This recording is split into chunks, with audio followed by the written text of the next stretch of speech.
हरिओम तत्सत सादर नमस्कार। आज हम लोग हठ योग में आसन अर्थात हठ योग की यदि हम बात करें तो हठ योग का द्वितीय साधन आसन है, जबकि अष्टांग योग में हम पहले भी बता चुके हैं कि जो 8 अंग है उसमें तीसरा अंग आसन है। यम पहला, नियम दूसरा और आसन तीसरा। तो इस तरह से हठ योग का ये दूसरा साधन आसन, इस आसन से शरीर को क्या फायदा है, योग में ये इतना महत्वपूर्ण क्यों है और इसका ध्यान और समाधि तक पहुंचने में कितना ये सहयोग और कैसे करता है, साथ में ही कितने जो है यूं तो कहने के लिए 84 लाख आसन है, क्योंकि जितने जीव हैं इस धरती पर उन सभी के नाम से एक एक आसन तो है ही, लेकिन मुख्य रूप से कितने आसन है तो लगभग 32 आसन जो इसमें वर्णित है आज हम लोग देखेंगे। आसन से मन और तन दोनों ही हष्ट पुष्ट दृढ़ और आरोग्य जो है मिलता है। सिद्ध सिद्धांत पद्धति में गोरक्षनाथ जी ने आसन को स्वरूप चेतना और आत्मा में स्थित हो जाना कहा है। जैसे आसन मिति स्वस्वरूपे समासन्नता, मतेंद्र नाथ जी ने संतोष को ही आसन कहा है, अर्थात जो स्थिति साधना के लिए साधक को संतुष्ट करती हो वही आसन है। मच्छिंद्र गोरखनाथ में मत्स्येंद्र नाथ जी कहते हैं, अवधु संतोष सो आसन विचार सो ज्ञान। महर्षि पतंजलि ने भी लिखा स्थिर सुखमासनम, अर्थात जो स्थिति स्थिर सुखदायी हो शरीर के लिए उसी को आसन कहते हैं। आसनों के अभ्यास से शरीर की स्थिरता अथवा सुगमता सुदृढ़ता ही नहीं बल्कि मानसिक स्थिरता भी प्राप्त होती है। हठ योग के आचार्य महर्षि घेरंड का भी जो है व्याख्या है कि आसनेन भवेद दृढ़म, अर्थात आसनों से शरीर में सुदृढ़ता आती है, शरीर के अंग प्रत्यंग पुष्ट होते हैं, स्वस्थ होते हैं।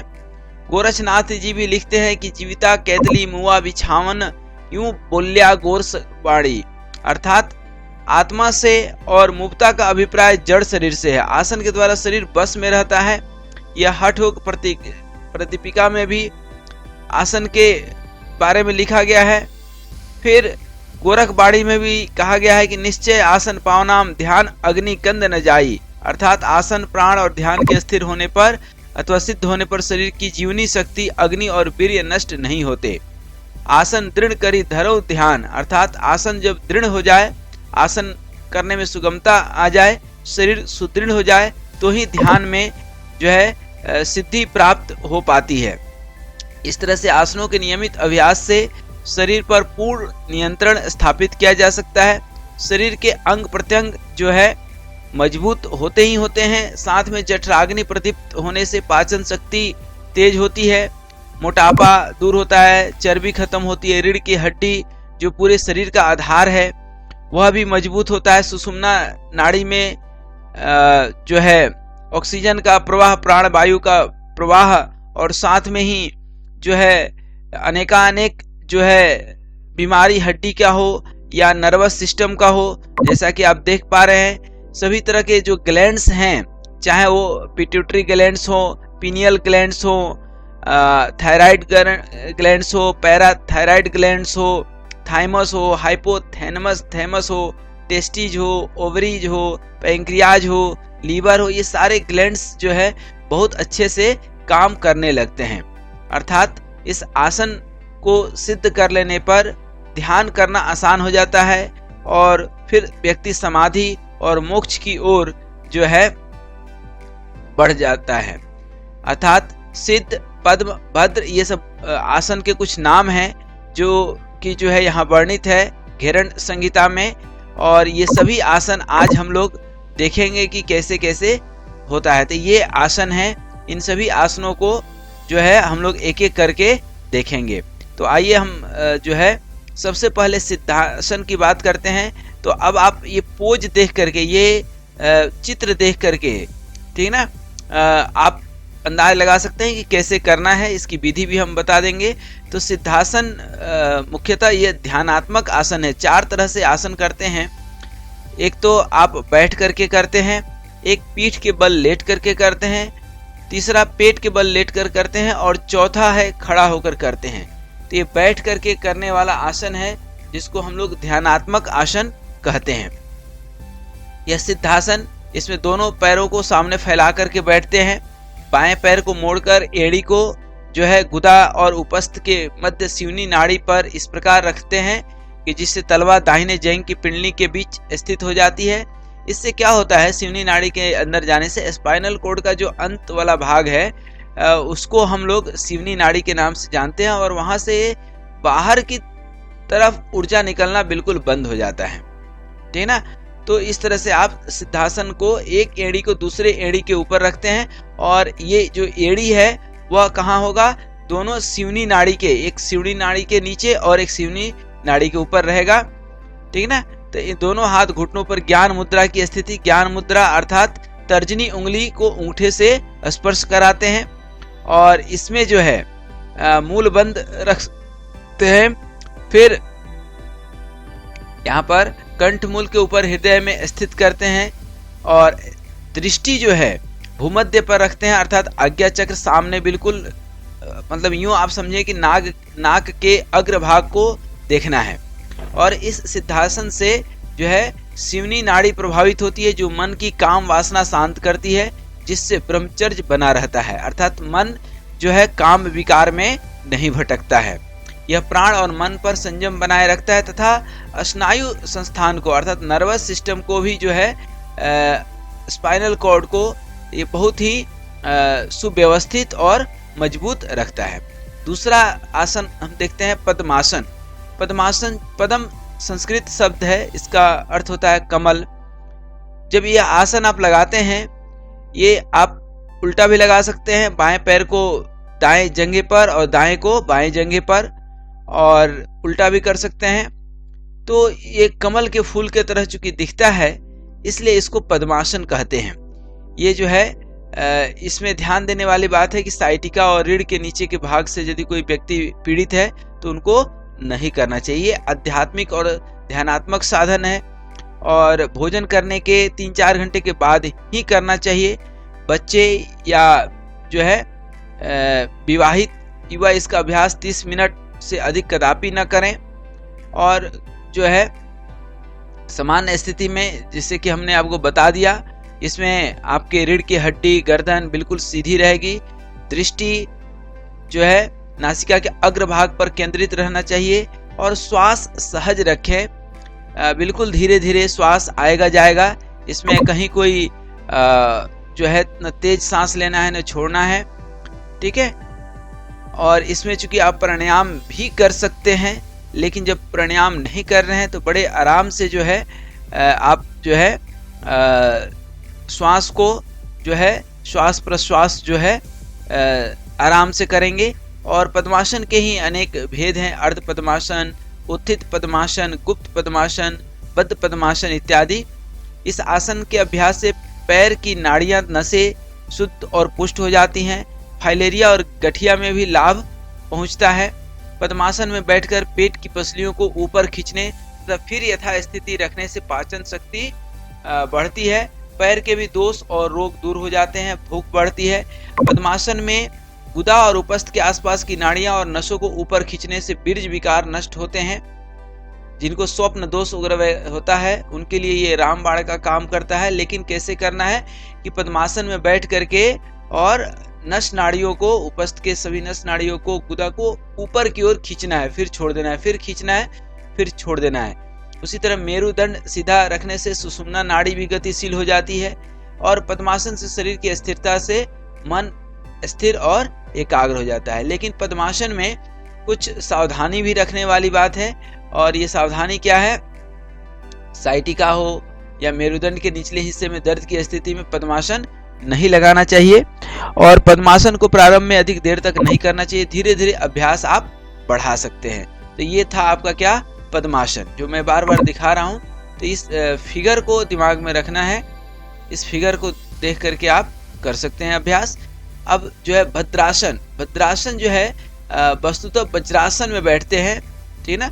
दोनों एड़ी को अपने नितंब के नीचे रख करके और जितना आप घुटनों के बीच में यथासंभव दूरी बना सकते हैं उतना बनाना है। और पंजे को इतने अंतर पर रखना चाहिए कि उनके बीच में नितंब रखकर बैठा जा सके। दोनों हाथों को दोनों घुटनों पर रखना चाहिए। दृष्टि नासिका के अग्रभाग पर, जिस तरह से सिद्धासन और पद्मासन में था ठीक उसी तरह से रखना है। तो ये कहलाता है भद्रासन। ये जो है पीछे की ओर जैसे वीरासन में बैठते हैं ना, ये लगभग वीरासन और वज्रासन के बीच का जो है आसन कह सकते हैं भद्रासन। ये काफी जो है लाभदायक होता है। इससे आध्यात्मिक शक्ति और साधना की सात्विक प्रवृत्ति बढ़ती है और मूलाधार चक्र भी क्रियाशील होता है। पैरों की नसें मुलायम होती है तथा बात रोग जो है, मल अवरोध इत्यादि जो है खत्म होता है। तो ये हो गया आपका भद्रासन। उसके बाद आप देखते हैं मुक्तासन।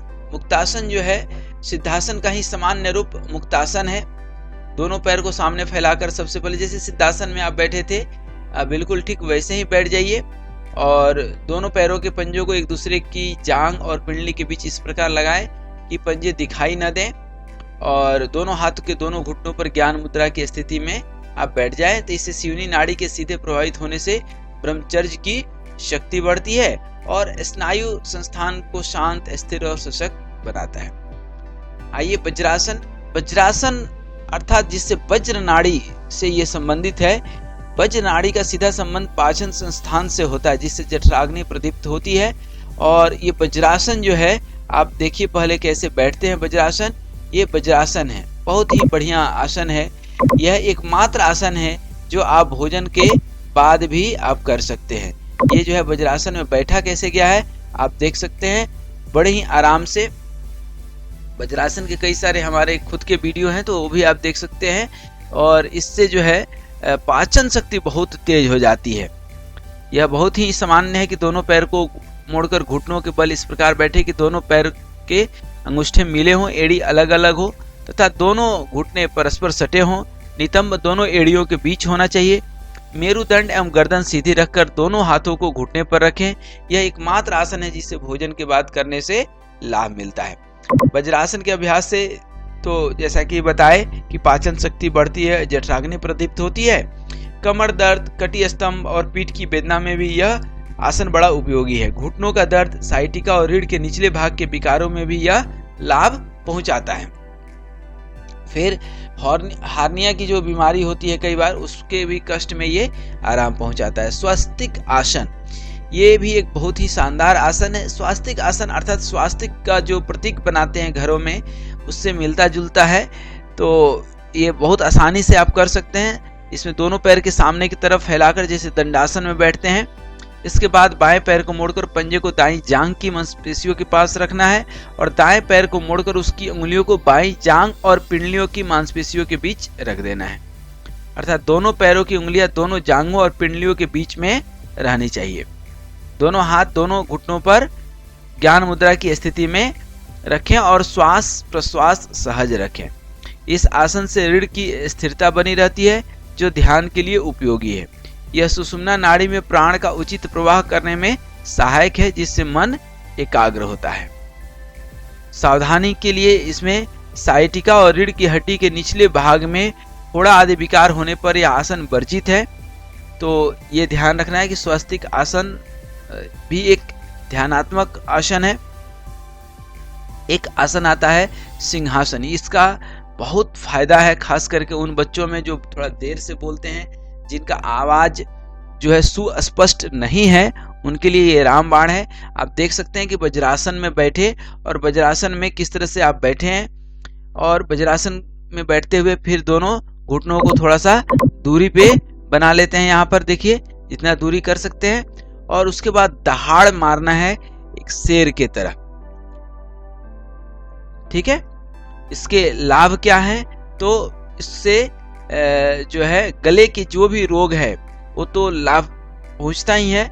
इससे आंख की ज्योति भी बढ़ती है, मुंह की झुर्रियां दूर होकर के सौंदर्य को बढ़ाते हैं, इसलिए इसको ब्यूटी योगा भी जो है कहते हैं। यह हकला करके बोलने वाले बच्चों के लिए जो है बहुत उपयोगी है। सिंहासन का अभ्यास सूर्योदय के समय सूर्य की ओर मुंह करके किया जाए तो और उत्तम रहता है। बाद बाकी आप कभी भी कर सकते हैं।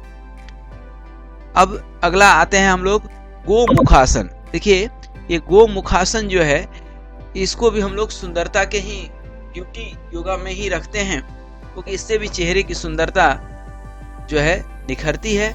इस आसन में आप देख सकते हैं कैसे बैठते हैं। तो देखिए अभी क्या है कि जैसे दाएं पैर को आपने नीचे किया, अगली बार आप बाएं पैर को, अच्छा जो पैर ऊपर रहेगा वही हाथ पीछे जाएगा। जैसे दायां पैर ऊपर है, अभी देख रहे हैं दायां पैर ऊपर है तो दायां हाथ और इधर बायां हाथ नीचे से जाएगा और दोनों के हथेलियों को एक दूसरे से पकड़ लेना है।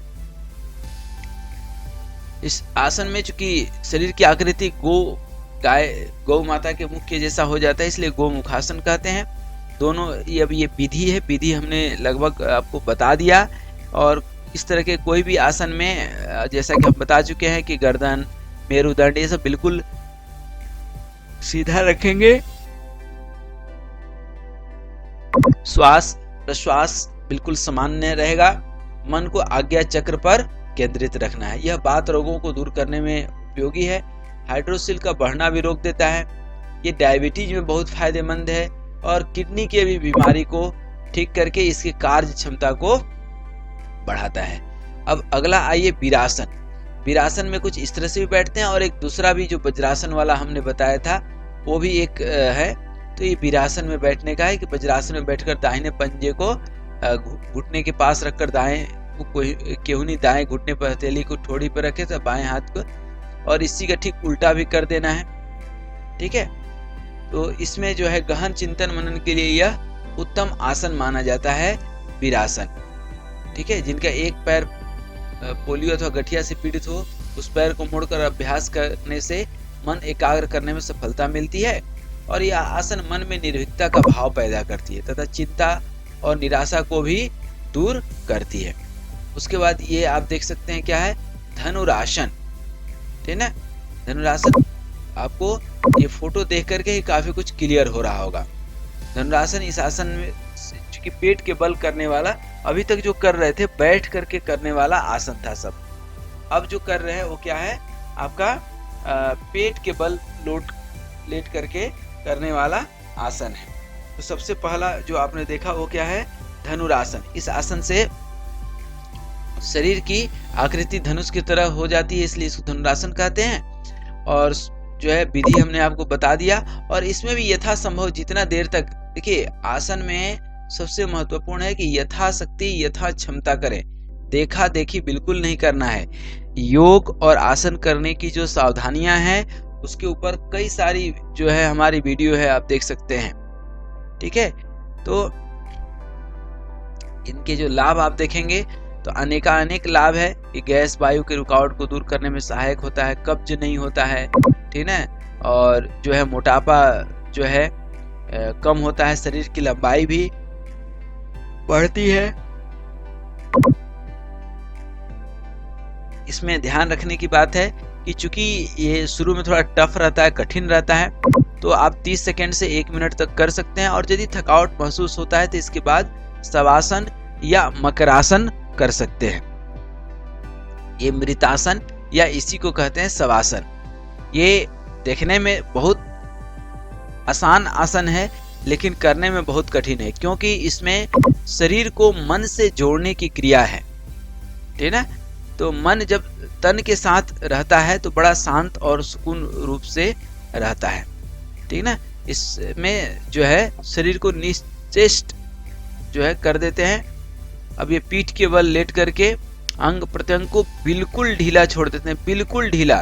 दोनों हाथ बगल में ऐसे रखें कि हथेलियां ऊपर की ओर रहे। दोनों पैरों के बीच एक लगभग 1 से 1.5 फीट की दूरी रहती है और जो है आंख बंद रहेगा, मन बिल्कुल शांत रहेगा और श्वास प्रश्वास धीरे धीरे चलते रहेगी। इसमें श्वास ये करते वक्त जो है किसी भी प्रकार की जो है मन में चिंता ना हो, चेहरे पे थोड़ा मुस्कुराहट हो, और ये जो है हाई ब्लड प्रेशर में काफी उपयोगी है और अनिद्रा को भी दूर करता है। अब अगला आसन आते हैं गुप्त आसन। गुप्त आसन में जो है आप पहले इसके फिगर को देख लीजिए, यह है आपका गुप्त आसन। ये सामान्य सुखासन से काफी कुछ मिलता जुलता है। इस स्थिति में दोनों पैरों के सामने फैलाकर बैठ जाते हैं। पैर के पंजे को जो है उपस्थ अर्थात सिवनी नाड़ी के नीचे इस प्रकार रखते हैं कि एड़ी जमीन पर रहे। इसके बाद बाएं पैर के तलवे पर दाएं पैर की एड़ी रखते हैं। इसके उपरांत दोनों घुटनों पर शरीर का भार लेते हुए ऊपर की एड़ी पर गुदा द्वार को रखें। दोनों हाथ ज्ञान मुद्रा की स्थिति में दोनों घुटने पर रहती है। इस अभ्यास से पुरुषों में बीर्ज दोष ठीक होता है। इसके कई सारे हमारे वीडियो है, वहां भी आप जा करके देख सकते हैं। इससे जो है गुप्तासन से, इसका नाम ही है चूंकि गुप्तासन, तो गुप्त अंग काफी मजबूत हो जाता है और उससे जुड़े हुए जो तत्व हैं, चाहे वह डायबिटीज हो, स्वप्न दोष हो, धातु क्षय हो, कब्ज हो, मंदाग्नि हो इत्यादि ठीक होते हैं। गर्भाशय के सारे रोग ठीक हो जाते हैं। ये बहुत ही उत्तम आसन है। अब आइए मत्स्यासन, यह भी एक बहुत महत्वपूर्ण आसन है। इसमें पद्मासन में बैठकर या सामान्य जो है बैठ करके भी जो है सामान्य श्वास प्रश्वास लेते हुए पीछे की ओर झुकते हैं। और ये आप देख सकते हैं कि किस तरह से झुके हैं। आप सामान्य रूप से ये सीधा रख करके भी कर सकते हैं मत्स्यासन। और ये बिल्कुल जो है जो ब्रह्मरंध्र है वो आपकी जमीन पर आ जाता है। आंख आप बंद रख सकते हैं, खुला रख सकते हैं, आप अपनी सुविधा के अनुसार। और ये 30 सेकेंड तक आप रख करके 30 सेकेंड तक रख करके पुनः वापस आ जाएं। और इसमें जो है हाथ पैर और कंधों में शक्ति का संचार होता है, शरीर से अनावश्यक चर्बी दूर होती है और लीवर पेंक्रियाज इत्यादि भी इससे ठीक तो होते ही हैं। और साथ में मन की कंसंट्रेशन बढ़ता है। वस्तुतः जो सर्वांगासन अभी बताएंगे आपको, हलासन भी आप सुने होंगे, उसकी ये विपरीत क्रिया है। ठीक है। अब देखिए मत्स्येंद्रियासन, मत्स्येंद्रियासन जो है पहले देख लीजिए कैसे करते हैं। ये बहुत ही महत्वपूर्ण आसन है एक जो है। ये आप आइए देखते हैं कि चूंकि मत्स्येंद्रनाथ जी ने इसको जो आविष्कृत किया था, सिद्ध किया था, इसलिए इसका नाम मत्स्येंद्रियासन पड़ा। समान स्थिति में बैठकर दाहिने पैर की बाईं जांघ के मूल में रखें। ये आपको मैं ये चित्र देखते हुए आपको बता देते हैं कि देखिए अभी क्या है कि बाएं पैर को आपने दाहिने नितंब के नीचे बिल्कुल रखते हैं और दाहिने पैर को जो है आप कहाँ रखते हैं, इस घुटने के उस साइड। ठीक है। और जो पैर इस तरह से मुड़ा हुआ है, ठीक है, वह हाथ कहाँ जाएगा, पीठ के पीछे रहेगा। और दूसरा हाथ जो है, जो पैर नीचे है, जो पैर आपका ये नीचे है, वही हाथ यहाँ पर इस पैर के उल्टे भाग में ला करके पकड़ते हैं। इससे क्या होता है कि आपकी पेंक्रियाज दबती है, पेट दबता है, तो पेट तो स्वस्थ होता ही है, लीवर स्वस्थ होता है, पेंक्रियाज स्वस्थ होता है, साथ में ये गर्दन पीछे जितना आप देख सकते हैं, तो इससे क्या ये भी मसल्स में जो है आपको तो एक साथ कई सारे इसमें आपको फायदा देखता है। इससे आपका बीपी कंट्रोल रहता है, शरीर में एक्टिवनेस आती है और जो है मांसपेशियां लचीला बनता है। और इससे सेल्स और जो आपकी आर्टरीज हैं, वेसल्स हैं, ये सारी जो है नाड़ियां और सिस्टम्स जो है सब क्या होते हैं, सही हो जाते हैं। कमर और वातजन्य रोग दूर होता है। डायबिटीज में चूंकि पेंक्रियाज इसमें दबता है तो पेंक्रियाज का सिक्रेशन अच्छा होता है। तो ये सारे, और चूंकि गर्दन, सिर और पीठ सभी का इसमें जो है दर्द का नाश होता है, क्योंकि सभी का एक्सरसाइज इसमें हो जाता है। ठीक है। अब गोरक्षासन, गोरक्षासन भी जो है एक ब्रह्मचर्य आसन है। आप पहले इसको देख लें, ये भी बहुत आसान है। ठीक है, बहुत ही आसान है गोरक्षासन। तो इसमें जो है चूंकि गुरु गोरक्षनाथ जी ने दिया था इस आसन को, इसलिए गोरक्षासन इसे कहते हैं। अब इसको थोड़ा सा आप देखिए कि इस तरह से दोनों पैर के तलुओं को सटाकर दोनों जांघों के तरफ फैलाकर रखते हैं और एड़ियों को दोनों नितंबों के नीचे पैरों के तलुओं के पीछे की ओर मोड़कर रखते हैं। दोनों हाथ को ज्ञान मुद्रा के और दृष्टि नासिका के अग्रभाग पर होगा। इससे जांघ, पिंडली, पैर, सिवनी, अंडकोश संबंधित सभी रोग दूर होते हैं और इससे मन एकाग्र भी होता है।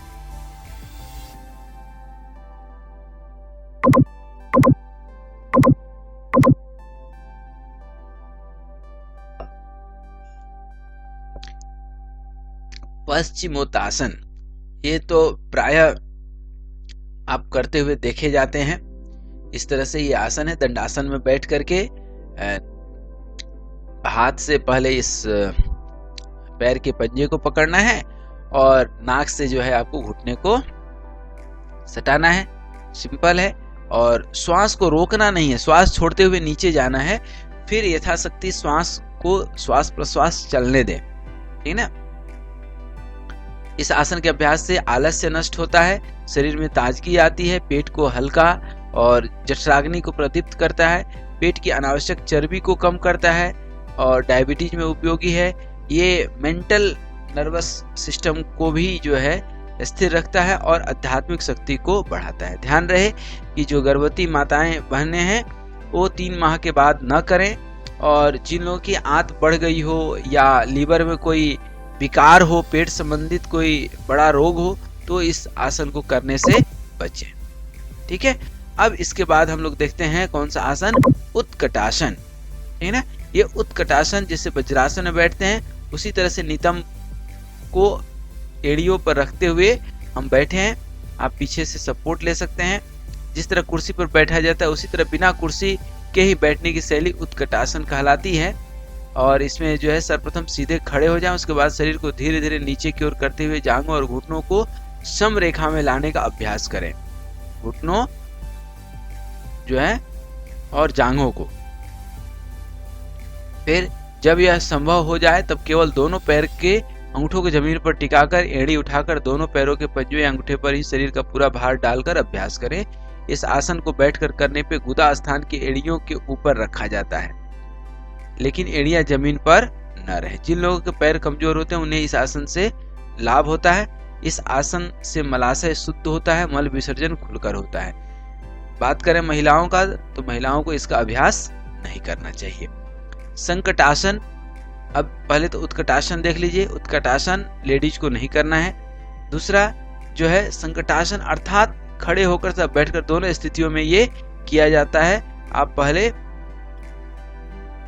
देख लें कि ये जो संकटासन है वो करते कैसे हैं। तो इसमें खड़े होकर तब बैठकर, इसे यदि खड़ा होकर करना हो तो खड़े होकर एक पैर से दूसरे पैर को लपेटकर दोनों घुटनों तक पैरों के अंगूठों को जमीन पर रखकर अंगूठों पर ही शरीर का भार डालकर तथा दोनों हाथों को दोनों घुटनों पर रखा जाता है। यह आसन वायु के विकार को नष्ट करता है। महिलाओं को इसका अभ्यास नहीं करना चाहिए, ठीक है ना। ये संकटासन, तो हम कह सकते हैं कि संकट अर्थात वायु विकार जो है ये बहुत बड़ा अपने आप में ही जो है संकट रहता है। और जो है इसमें मयूरासन, मयूरासन में जो है जिस तरह से आप डिप्स मारते हैं, जो है आप भुजंगासन करते हैं, उसी तरह से यहाँ पर चूंकि मयूर के पक्षी की स्थिति बन जाती है। पेट के बल लेटकर दोनों हाथ को केहूनियों के नाभि के अगल बगल में रखकर पैरों को सीधा करके पैर पूरा शरीर एकदम बिल्कुल 90 डिग्री पर पेट को अंदर की ओर सिकोड़कर पूरे शरीर का संतुलन दोनों हाथों पर लेने का अभ्यास किया जाता है, ठीक है ना। इस आसन की पूर्णता इसमें है कि सारे शरीर का भार दोनों हथेलियों पर ही रहे। यथाशक्ति पैरों को धरातल से अधिक ऊपर उठाने का अभ्यास करना है। अब यहाँ जैसा कि आप देख पा रहे होंगे कि जो है ये संकटासन किस तरह से किया गया है। ये जो संकटासन अभी हमने आपको बताया था, ये संकटासन दिख रहा है यहाँ, अभी हमने बताया था संकटासन, है ना, ये कैसे करना है। तो ये संकटासन का एक चित्र यहाँ पर है, आप देख लीजिए इसको अच्छे से। और साथ में मयूरासन, इन दोनों का भी चित्र आप देख लिए। उसके बाद जो है ये मयूरासन और संकटासन हो गया। उसके बाद आते हैं हम लोग कहाँ पर, अब जो है कुक्कुटासन। कुक्कुटासन सिंपल पद्मासन में बैठ करके दोनों हाथ को इसके बीच से निकाल देते हैं और फिर हाथ के पंजों के बल पूरे शरीर के भार को उठाते हैं, ठीक है ना।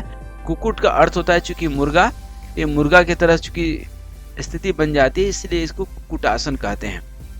इसमें आपको हमने विधि बता दिया। और इस हाथ से, इस आसन से हाथ, कंधा, सीने आदि पुष्ट होते हैं। और जिन लोग के पेट में कीड़े हो उनके लिए यह आसन बड़ा लाभकारी है। इससे जठराग्नि प्रदीप्त होती है और नाड़ी भी शुद्ध होती है। ये एक बहुत जो है महत्वपूर्ण आसन है, थोड़ा सा कठिन होता है, जिसको बोलते हैं कुर्मासन। कुर्मासन अर्थात कछुए की तरह शरीर बन जाता है हमारा। ठीक है ना, इसमें दोनों दंडासन की स्थिति में और किस तरह से हाथ को रख करके और दोनों पैर को इसके ऊपर रखते हैं, ये देख करके ही जो है आप समझ गए कि किस तरह से करना है। ठीक है ना, इससे मन की वृत्तियां एकाग्र होती है और इस आसन से पेट के विकार और रोग नष्ट होते हैं। भूख बढ़ाने में भी सहायक है। इससे यकृत और प्लीहा अर्थात लीवर और किडनी इत्यादि जो है, पेंक्रियाज, स्प्लीन, ये सब जो है ठीक होते हैं। स्प्लीन, ये जो प्लीहा जिसको बोलते हैं ना, यही स्टोरेज ऑफ द ब्लड है बेसिकली। और इस आसन से, कुटासन से जो है, कुर्मासन से जो है आपके मोटापा दूर होता है, हर्निया, बवासीर, भगंदर इत्यादि में भी लाभ पहुंचता है। अब यह ध्यान दीजिए, उत्तान कुर्मासन। उत्तान कुर्मासन देख करके आप समझ सकते हैं कैसे करना है। या पद्मासन में बैठकर दोनों जांघों और पिंडलियों के बीच से दोनों हाथों को डालकर कुकुटासन के स्थिति में आ जाते हैं। फिर इसके बाद उसी स्थिति में पीठ के बल लेटकर दोनों हाथों की हथेलियों से ग्रीवा अर्थात कंधों को पकड़ने का अभ्यास करते हैं। श्वास सब में सहज रहेगा और कोई भी आसन यथाशक्ति यथा क्षमता करना है। मैं बार बार बोल रहा हूँ, दिखावा या जो है एक दूसरे को दिखाने के चक्कर में या देखा देखी भी नहीं करना है। ठीक है, अब ध्यान दीजिए, मंडूकासन, ये बहुत महत्वपूर्ण आसन है, खास करके डायबिटीज वाले रोगियों के लिए। इसमें चूंकि मेढक की तरह आकृति हो जाती है, मंडूक की तरह, इसलिए मंडूकासन कहते हैं। वज्रासन में बैठकर दोनों हाथों को पैर के बगल में रखते हैं और हाथ की उंगलियां सामने की ओर हो, सिर को जांघ के और स्थिति में मेढक के जैसा श्वास सहज होगा। ध्यान रहे कि आप मुट्ठी बना करके नाभि के आजू बाजू रखते हैं, अगल बगल में। ठीक है, यह हाथों और पैरों के मांसपेशियों को मजबूत बनाता है। यह मन को एकाग्र करने में भी बहुत सहायक है। ये उत्तान मंडूकासन है। जो मंडूकासन में बैठते थे, अब उत्तान मंडूकासन, या आप देख सकते हैं, देख करके ही काफी कुछ सुस्पष्ट है। उत्तान मंडूकासन, इसके लिए वज्रासन में बैठकर मंडूकासन की स्थिति में आते हैं। उसके बाद बाएं से दाहिने हाथ की कोहनी और दाएं हाथ से बाएं हाथ की कोहनी को पकड़कर सिर पर रखते हैं। यह आकार ऐसा लगेगा मानो मेढक जल पर तैर रहा हो। इस आसन के अभ्यास से शरीर संतुलित रहता है और पानी में तैरने की शक्ति बढ़ती है। अब आइए वृक्षासन। आप रामायण तो देखे होंगे, रावण को तपस्या करते हुए देखते होंगे। रावण या बड़े बड़े राक्षसगण कई बार वृक्षासन में भी जो है तपस्या करते दिख जाते थे। आप पहले वृक्षासन देख लीजिए करते कैसे हैं। ये वृक्षासन है और ये जो है गरुड़ासन है। ठीक है ना, तो पहले वृक्षासन देखिए, और इसको अभी दाएं पैर और बाएं पैर को उठाए हैं।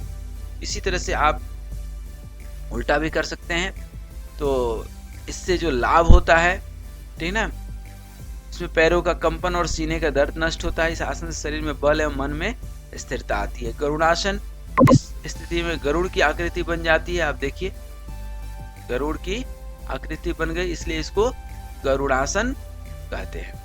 सीधे खड़े होकर दाहिने पैर के सामने से बाएं पैर इस प्रकार लपेटना है कि जांघ के ऊपर जांघ एवं घुटनों के ऊपर घुटना रहे। ठीक ना, इससे जो है गरुड़ासन से घुटना और पैर के दर्द ठीक होता है। साइटिका और हाथ पैर के वात का निवारण होता है। पैर की संधियों जो है, पैर के जो जोड़ होते हैं, जो नसेस होते हैं, उस लचीला होता है। और ये बहुमूत्र और किडनी के रोग को भी जो है, जिनको बहुत जल्दी जल्दी पेशाब लगता है, और ये गर्भवती महिलाओं को नहीं करना चाहिए। कौन सा आसन?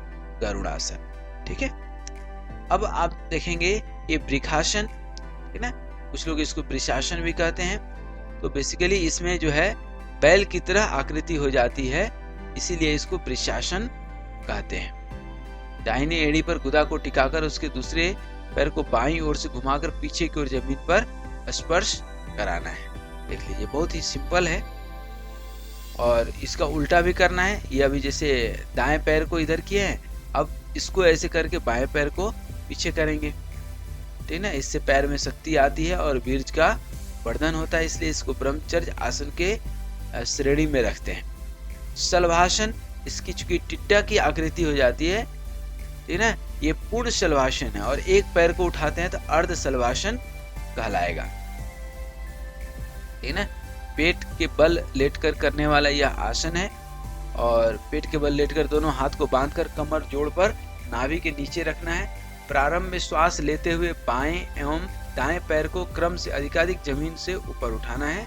इसके बाद पुनः श्वास लेते हुए दोनों पैर, धड़, सिर को ऊपर उठाना है। जब तक श्वास रोककर इस स्थिति में रह सकें, रहने का प्रयास करें। श्वास छोड़ते हुए वापस पूर्व की स्थिति में आए। यह मेरुदंड के कड़ेपन एवं टेढ़ेपन को दूर करने में मदद करता है। यह उदर से संबंधित विकारों में लाभ पहुंचाता है। लीवर, पैंक्रियाज, किडनी इत्यादि में भी जो है ये बहुत लाभ पहुंचाता है। जिस व्यक्ति को पेप्टिक अल्सर, हार्निया तथा आंत का कष्ट हो, उसे शलभासन का अभ्यास करना चाहिए।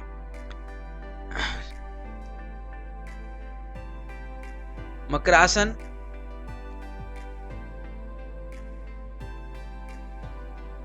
इस आसन में जो है आप देख सकते हैं, मकरासन बहुत ही, इसमें दो चीज के लिए किया जाता है। एक तो एक कमर का जो है फायदा मिलता ही है, और जब योग करते, आसन करते करते थक जाएं तो कभी आराम लेने के लिए भी मकरासन की हम लोग जो है सहारा लेते हैं, ठीक है। इसमें कमर दर्द का रोग दूर होता है, आपका रीढ़ का हड्डी लचीला बनता है, वर्टिब्रल कॉलम बोलते हैं। यह दमा, स्वास्थ्य, फेफड़े की बीमारियों में भी लाभदायक होता है। उष्ट्रासन, इसमें शरीर की आकृति उष्ट की तरह बनने से इसे उष्ट्रासन कहते हैं। देख लीजिए, सिंपल जैसे वज्रासन में बैठे, अब उसी को उठ जाना है, उष्ट्रासन, ठीक है।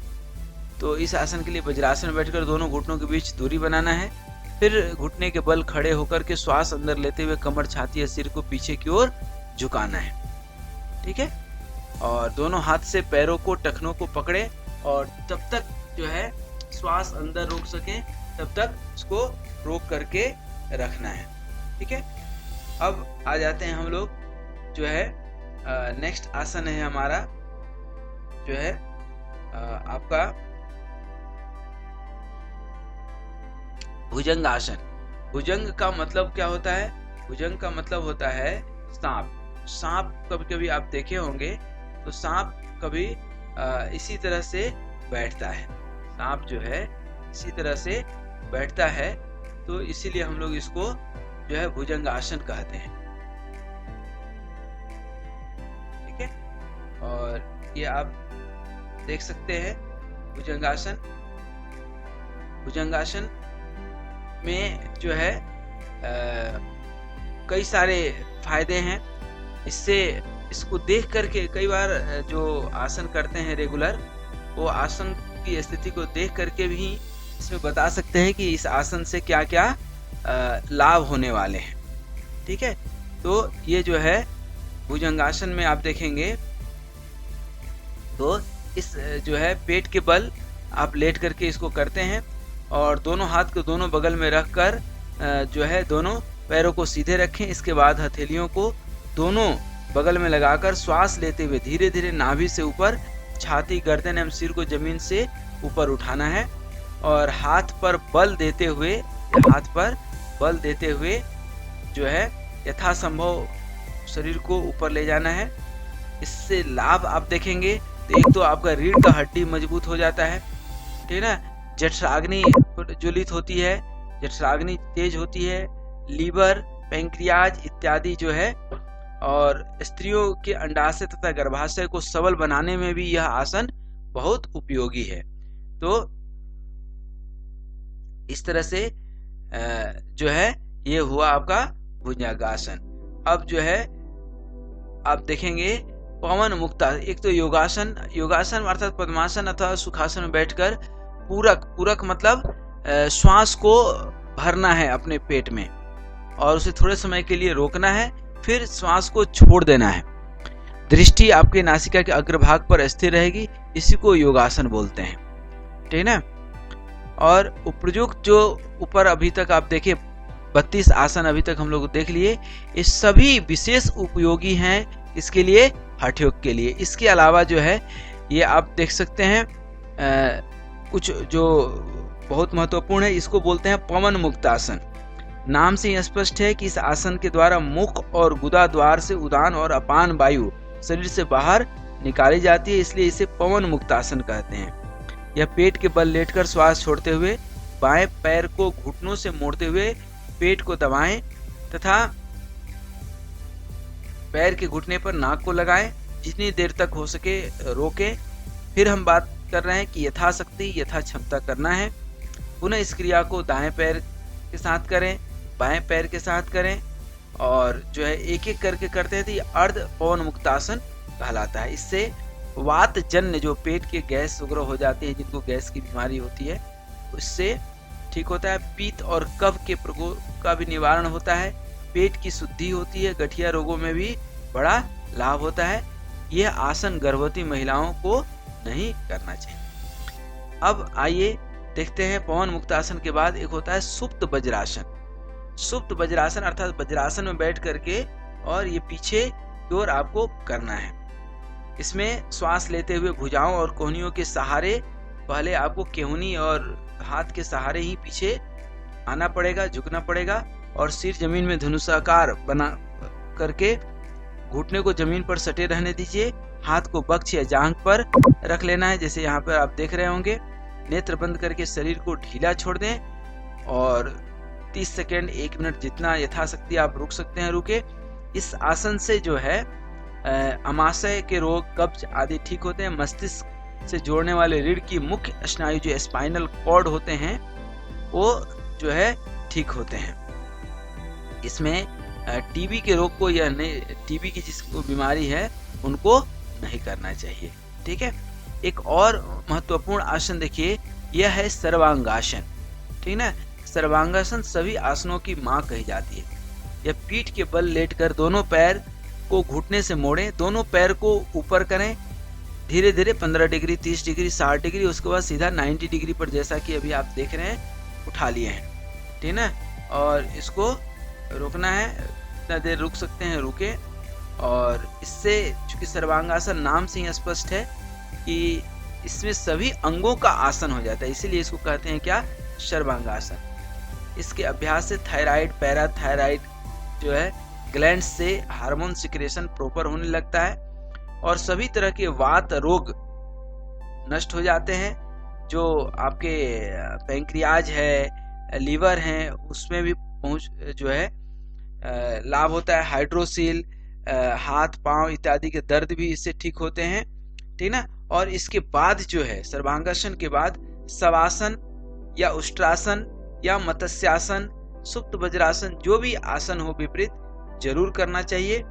जिनको हाई ब्लड प्रेशर है, ठीक ना, या लीवर की कोई बड़ी बीमारी है, उनको यह आसन वर्जित है। सर्वांगासन उनको नहीं करना चाहिए हाई ब्लड, क्योंकि पूरा का पूरा अंदर जा रहा है ना। अच्छा, इससे एक और चीज कि ब्लड का सर्कुलेशन आपके ब्रेन की ओर बढ़ जाता है, तो ब्रेन से भी जो नर्वस सिस्टम से जितनी बीमारियां हैं वह भी ठीक होने लगती है इस आसन से। अब आइए हम बात करते हैं किसकी, हलासन की। ठीक है। ये आप स्थिति देख रहे हैं हलासन। इस आसन में शरीर की आकृति चूंकि हल के समान हो जाती है, इसीलिए इसे क्या कहते हैं, हलासन कहते हैं। इसके लिए सर्वांगासन की स्थिति में जाकर पैर को पीछे की ओर लाते हैं। ठीक ना। और जमीन को स्पर्श न करें, फिर दोनों हाथ पैर के अंगूठे पकड़े रहें। इन्हें पीठ पर सहारा देने के लिए रख सकते हैं। कई बार पीठ पर सहारा, यहाँ पर पीठ पर सहारा देने की जरूरत पड़ती है।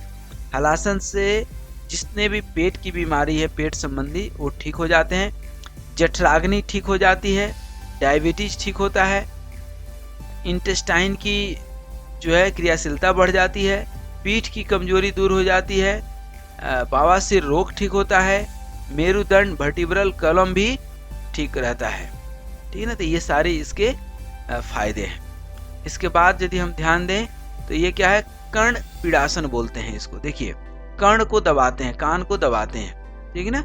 हलासन की स्थिति में जाकर, जैसा कि हलासन अभी आप देखे थे यहाँ पर, इस हलासन की स्थिति में जाकर के पैर को कुछ इस तरह से मोड़ लेना है। देखिए आप, तो इस आसन से आपके जो है रक्त विकार नष्ट होते हैं, कर्णशूल बहरापन इत्यादि ठीक होता है, नेत्र की ज्योति बढ़ती है, पेट साफ रहता है और भूख भी अच्छी लगती है। ठीक है, तो ये हो गया कर्ण पीड़ासन। अब आइए हम लोग देखते हैं क्या, चक्रासन।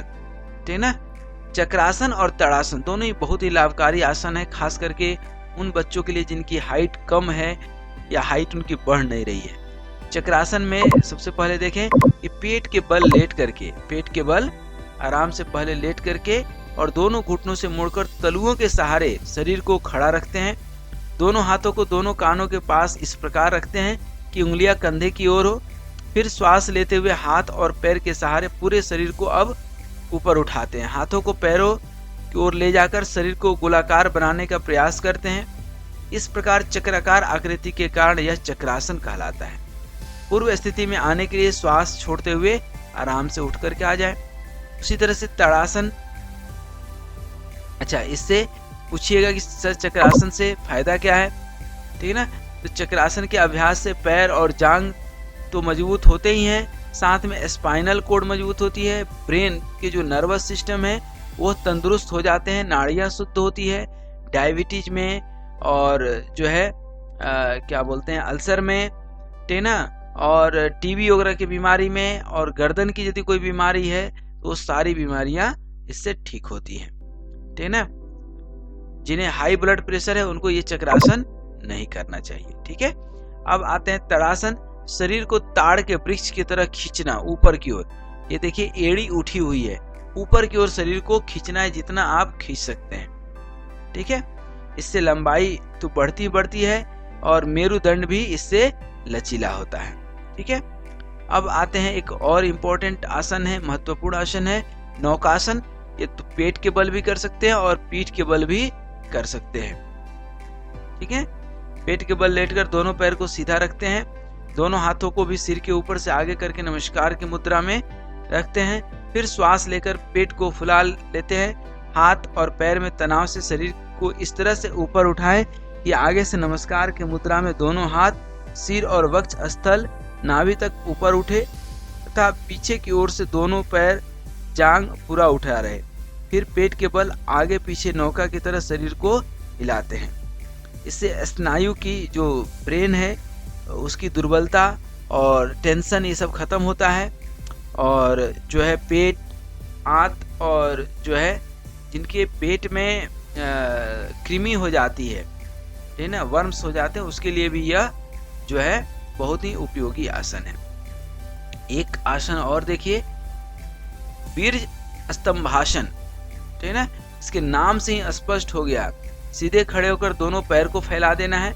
इसके दोनों हाथों को कमर के पीछे ले जाकर बाएं हाथ से दाएं हाथ को पकड़ लें, बाएं पैर को घुटने से मोड़कर स्थापित करें तथा उसके पंजे को नाक से स्पर्श करें। इस क्रिया को दूसरे पैर के साथ भी दोहराएं।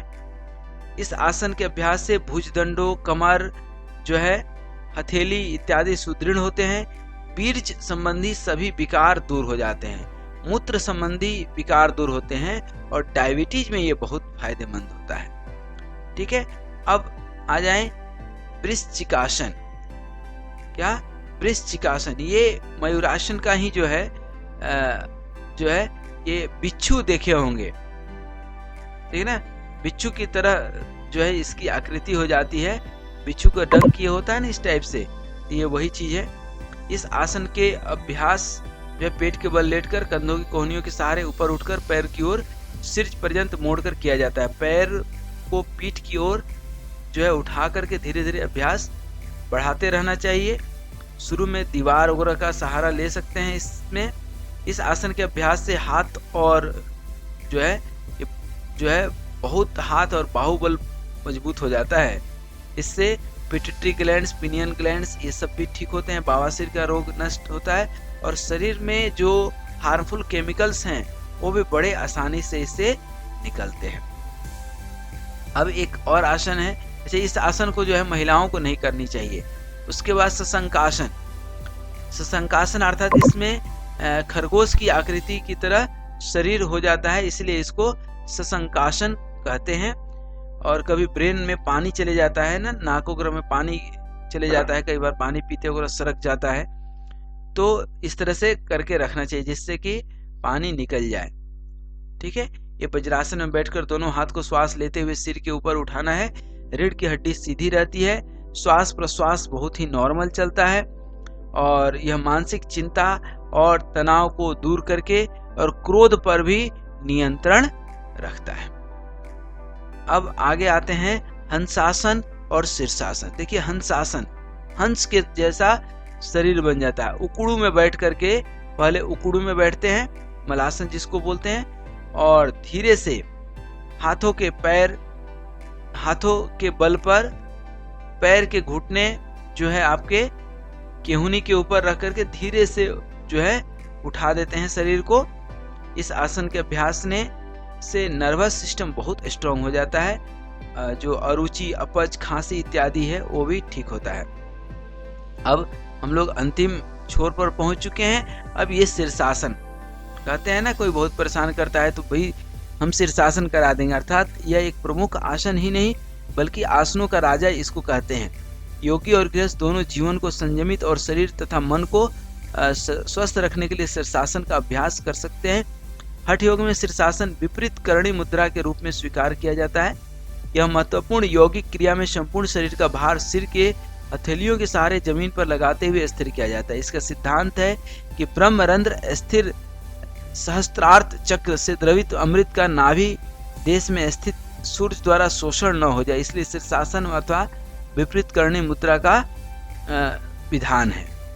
ठीक है, इसमें सबसे पहले बैठकर दोनों पैरों को घुटने से मोड़कर पीछे की ओर ले जाकर के जो है वज्रासन में बैठते हैं। इसके बाद जो है सर को नीचे रखते हुए और दोनों हाथों के मध्य में रखकर घुटने को जमीन से धीरे धीरे ऊपर उठाते हैं। धीरे धीरे पैर के धड़ को समीप लाते हैं, घुटनों को मोड़ते हैं, पीठ सीधी रखते हैं और जांघों का दबाव उदर एवं वक्ष के निचले भाग पर रखकर धीरे धीरे शरीर का वजन पैरों की उंगलियों से हटा करके हाथ और सिर पर निर्भर कर लेते हैं। पहले एक पैर फिर दूसरा पैर ऊपर उठाते हैं, नितंब को उठाकर सीधा करते हैं, इससे पैर ऊपर उठ जाएगा। घुटनों को सीधा रखते हैं, सीधा एवं उल्टा जैसे भी करना हो कर सकते हैं अपनी सुविधा अनुसार।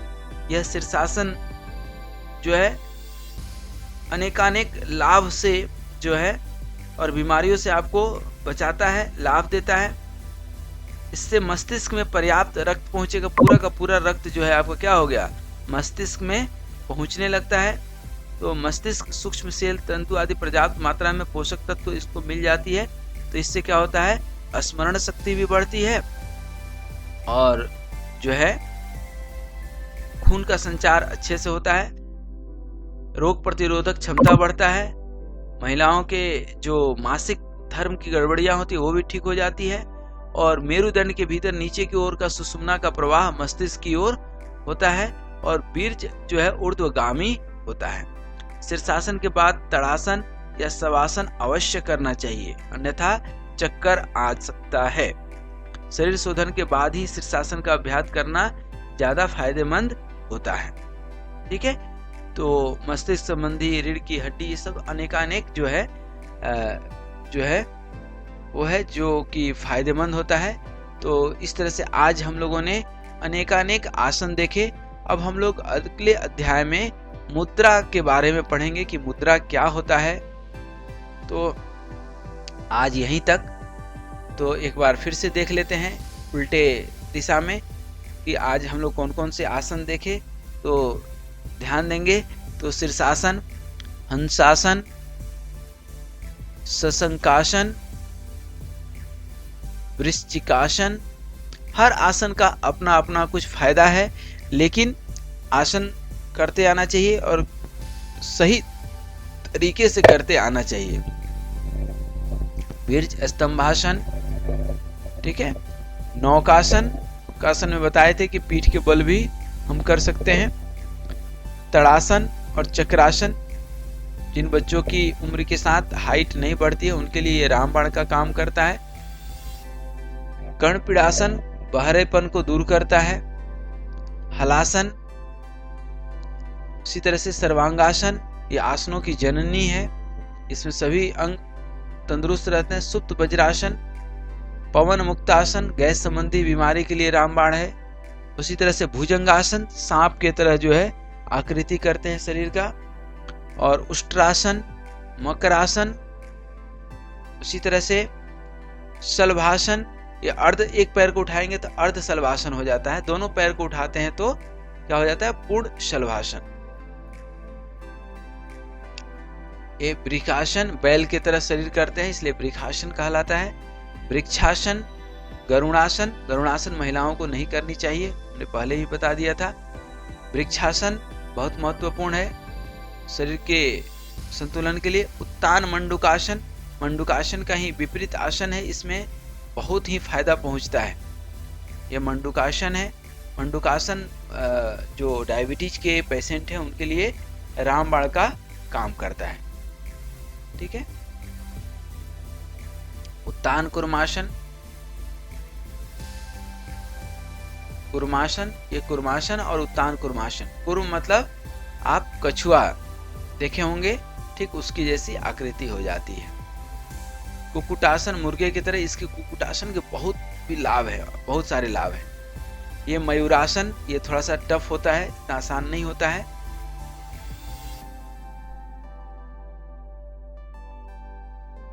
संकटासन,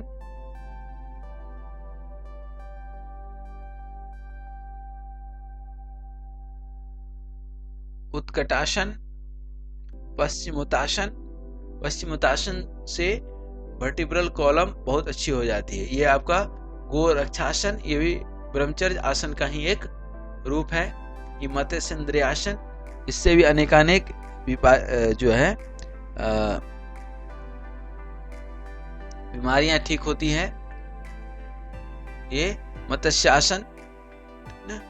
उसके बाद गुप्तासन, गुप्त रोगों की सारी जो है इलाज इस आसन से संभव है। फिर शवासन, मन और शरीर को आराम देने के लिए ये बहुत ही महत्वपूर्ण आसन है। धनुरासन, शरीर का जो आकृति है धनुष की तरह हो जाती है, इसीलिए इसको क्या कहते हैं, धनुरासन। वीरासन, इससे बीज शक्ति बढ़ती है। गोमुखासन, इसको ब्यूटी आसन भी कहते हैं। इससे शरीर की सुंदरता ही नहीं बल्कि चेहरे की सुंदरता भी, त्वचा की सुंदरता इससे निखर जाती है। योगा थेरेपी में गोमुखासन का उपयोग खूब होता है। सिंहासन, इससे हकलाने बकलाने वाली बीमारी दूर हो जाती है। वज्रासन, जो भोजन के बाद भी कर सकते हैं, मात्र यही एक आसन है जो भोजन के बाद आप कर सकते हैं, और यह है स्वस्तिक आसन।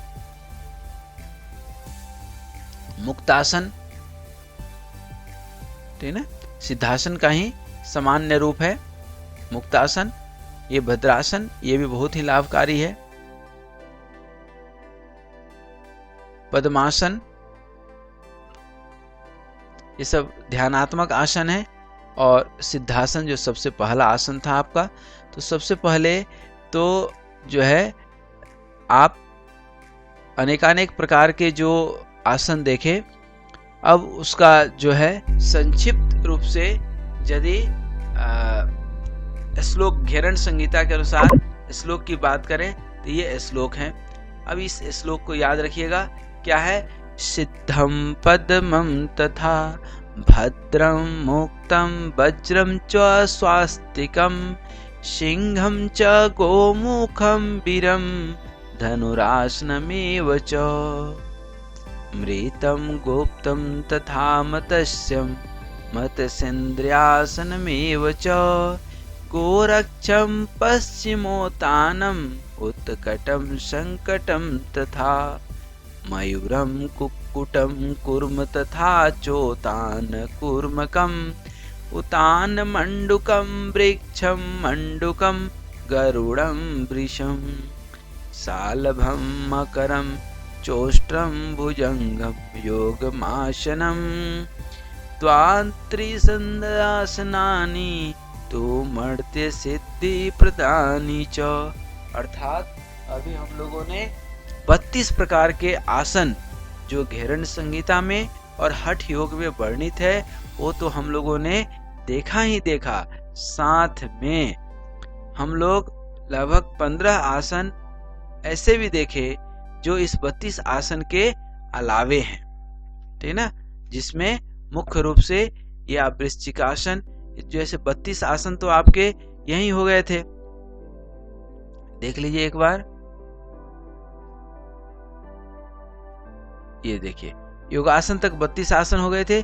इसके बाद पवन मुक्त आसन हो गया, सुप्त वज्रासन हो गया, सर्वांगासन हो गया, जो हठ योग के अंदर नहीं आते हैं लेकिन अष्टांग योग के अंदर आते हैं, ठीक ना। कर्ण पीड़ासन हो गया, ठीक ना। ये चक्रासन, तड़ासन, जिन बच्चों की हाइट नहीं बढ़ती है उनको तड़ासन जरूर करना चाहिए।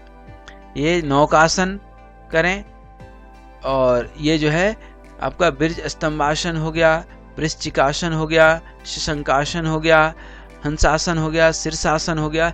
यहाँ तक हम लोग आसन पढ़े, आज देखे, और मैं उम्मीद करता हूँ कि जब भी समय मिले इन आसनों का अभ्यास भी अपने जीवन में अवश्य करें, क्योंकि कहा जाता है ना कि जीवन का सबसे पहला सुख निरोगी काया। तो इस आसन से आपका शरीर स्वस्थ रहेगा, आप निरोग रहेंगे, और प्रतिदिन सुबह में, शाम में, जब भी आपको समय मिलता है अवश्य आधा घंटा आसन करें, जिससे कि आपका शरीर स्वस्थ रहेगा, और स्वस्थ शरीर में ही स्वस्थ मस्तिष्क का वास होता है। तो आज हम लोग यहीं तक, अब आगे की जो है अध्ययन में हम लोग मुद्रा का अध्ययन करेंगे, ठीक है ना। विभिन्न तरह की मुद्रा हम लोग देखेंगे। धन्यवाद, नमस्कार।